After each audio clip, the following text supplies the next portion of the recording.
بەناوی خوای گەورە و میهرەبان مامۆستایانی بەڕێز و شکۆمەند و سەربەرز وە خۆڕاگر سڵاوی خوای گەورە و میهرەبانتان لێبێ. سەرەتا لە ناخی هەموماندا ئەوە هەبوو کە سکاڵامان بۆ لای خوا بەرز دەکردەوە لە دژی هەموو ئەو زوڵم و ستەمەی کە لە هەرێمی کوردستان دەرحەق بە مامۆستایان و موچەخۆران و چین و توێژەکانی هەرێمی کوردستان دەکرا. بۆیە بە ئەو پەڕیشانازیەوە با هەمومان سوپاسی خوا بکەین وەینسوورەکە الله و نەسڕەن عەزیزە، چونکە ئەوە خوا ئێمەی سەرخست. ئەوەلەن دووەم با پێمان شەرم نەبێ ئەم کەیسەی کە ئەمڕۆ دوێنە لە دادگا برایەوە بوو بە دەستکەوتێکی هەمیشەیی بۆ قەوارەی هەرێمی کوردستان و موچەخۆرانی ئێمە. ئەمە ئەم کەیسە بوو کە وەکو مامۆستایانی ناڕازی دەبێت سوپاسیان بکەین.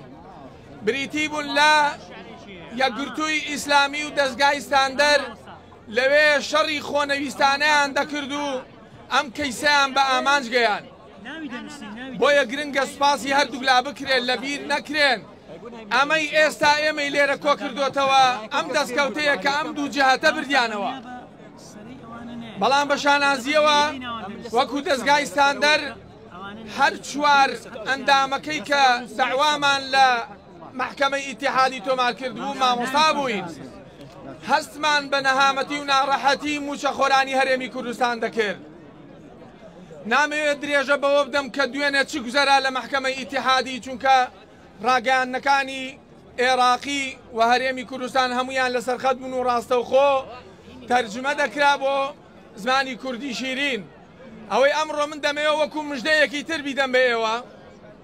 پەرلەمانتارێکی عێراقی ئەمڕۆ لە دوانیشی بڵاو کردوتەوە، دەڵێ قەواری هەرێمی کوردستان بە ناوی چاکزازیەوە هەموو ڕۆژێک بارێکی قورسی هەڵەدایە سەرشانی میلەتەکەی خۆی. بەڵام ئەوە ئەمڕۆ حکومەتی عێراقیە دەستی کردو بە چاکسازی لەگەڵ هەرێمی کوردستان بۆ ڕزگارکردنی شەعبەکەی.